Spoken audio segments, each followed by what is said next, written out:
Calorosas saudações, e ontem Miguel Morgado esteve na SIC Notícias a dar a sua opinião sobre o referendo que o Chega propôs para a imigração. Vamos ver os comentários. É interessante porque ele diz que a esquerda vê a imigração como um tópico tabu. E a verdade é que é verdade. Aliás, eu acho que para a esquerda só há uma coisa mais tabu do que falar de imigração, e essa coisa é meter like neste vídeo. Portanto, metam like neste vídeo só para chatear a malta de esquerda e subscrevam o canal para chegarmos aos 50 mil subscritores e partilhem nas vossas redes sociais. Tem também o código Sousa10 na Prozis para 10% de desconto no site ou no segundo link da descrição. Relembro que tenho uma nova conta de Instagram, é este o arroba, a antiga já não existe, esta é uma nova, portanto podem ir lá seguir-me. Sem mais demoras, vamos ver o que é que Miguel Morgado tem a dizer sobre isto, relativamente ao Chega, à esquerda e à situação da imigração em Portugal. Miguel Morgado, para o PSD, como é que está a ser lidar com este desafio por parte do Chega? A estratégia é ignorar?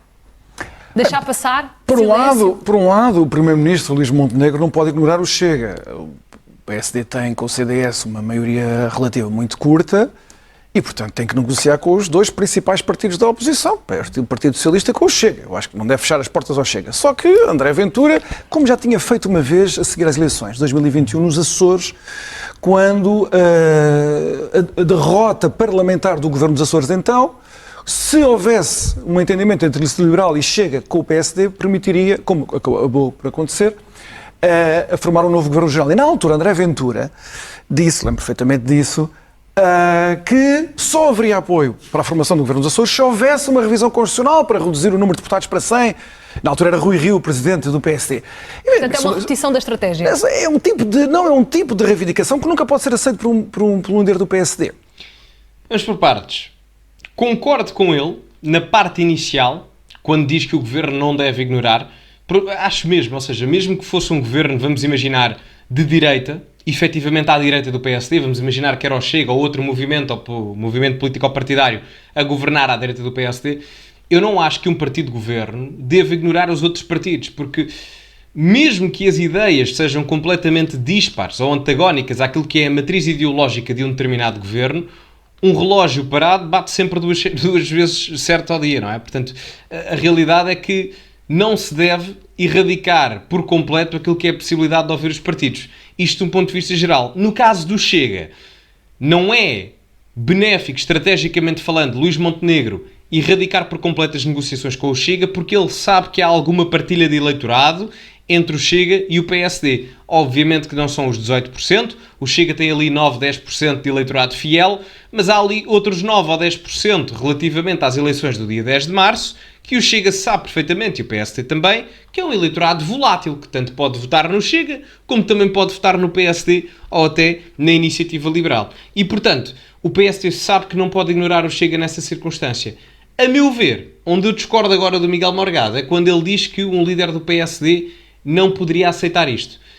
Eu percebo porque é que ele diz isto, porque ele é contra referendos, ele já disse isto várias vezes e acho que aqui também aborda essa questão, mas eu acho que a melhor coisa para o Luís Montenegro era uma jogada de risco, mas pensando bem, o Luís Montenegro a melhor coisa que tinha a fazer era permitir o referendo.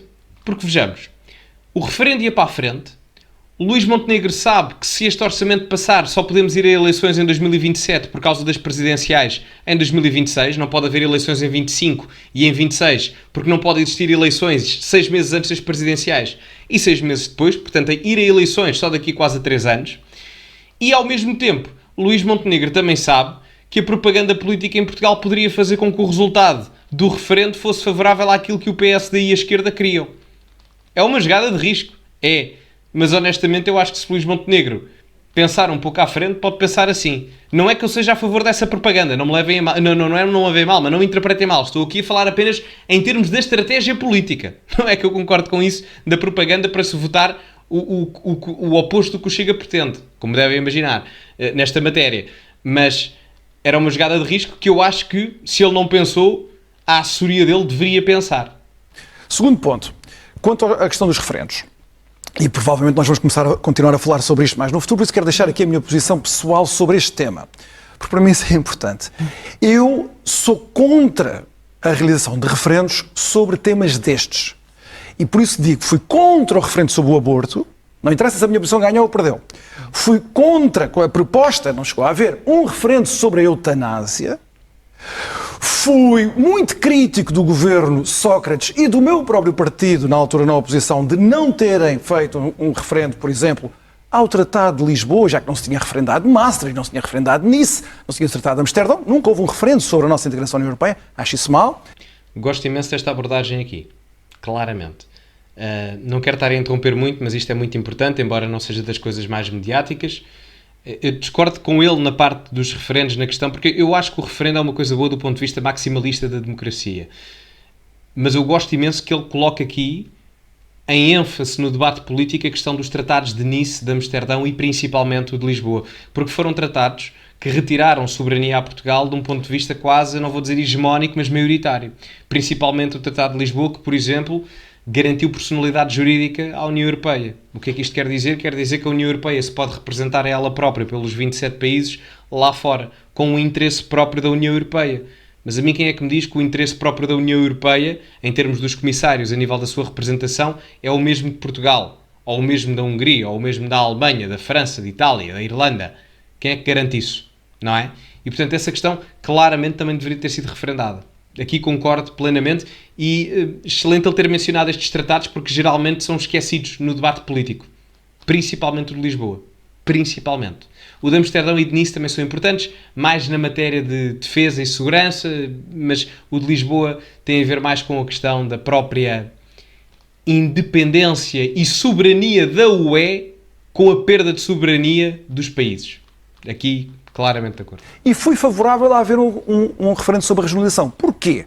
Porque, a meu ver, os referendos devem ser feitos não sobre matérias que podem ser legisladas por uma discussão normal no Parlamento, que é este o caso, quer sejamos a favor ou contra as restrições à imigração, cotas sem cotas, não interessa isso.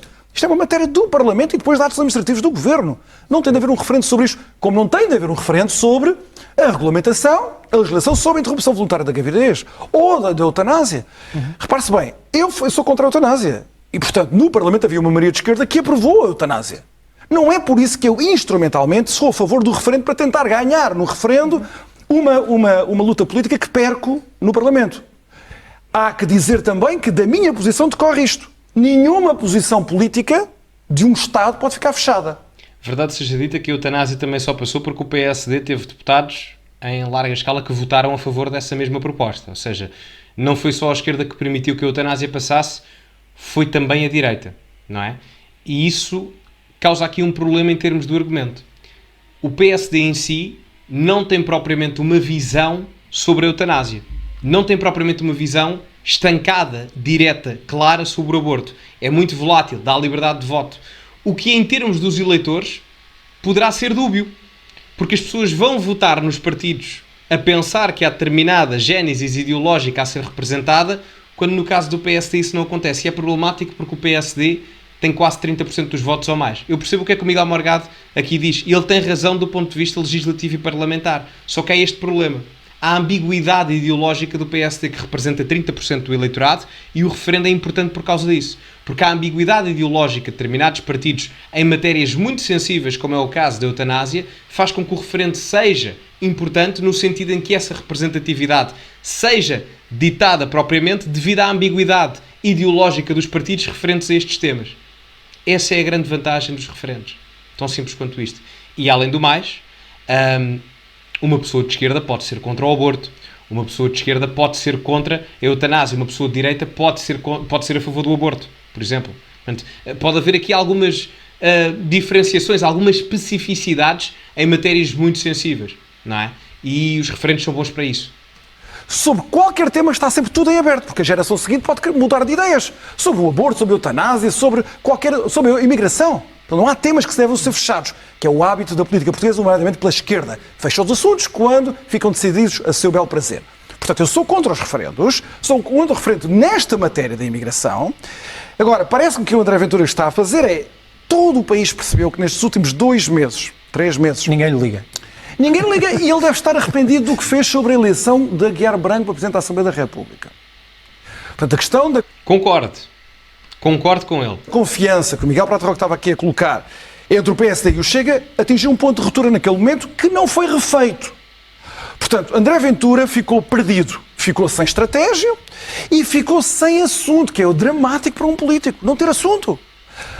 O que é que ele fez? Ele escolheu, repare-se... E agora esta questão é tentar voltar à agenda mediática? É, exatamente. E não é só o referendo. Repare-se que as outras duas exigências que ele fez para viabilizar um orçamento, essas sim já com caráter orçamental, porque isto não tem nada a ver com o orçamento, realizar-se um referendo, não é?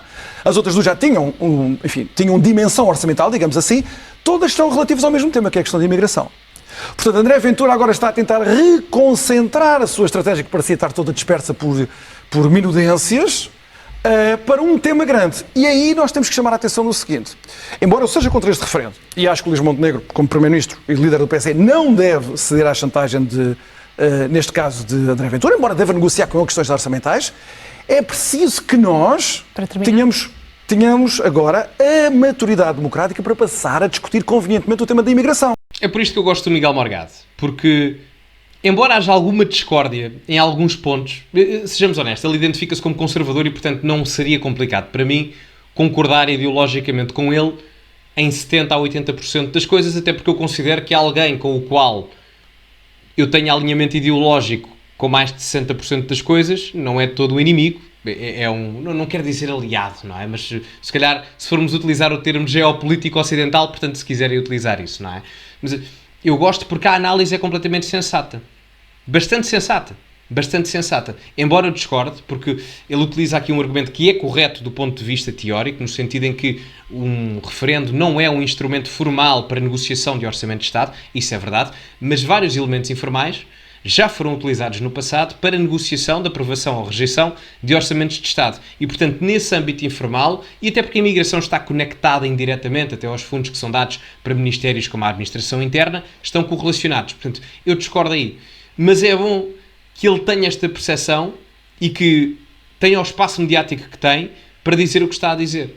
Em que não haja um tabu e uma proibição linguística e mediática para se falar de imigração. Porque o que acontece agora em Portugal é que qualquer pessoa que não esteja à esquerda, que fale de imigração no sentido de alguma preocupação natural, não é?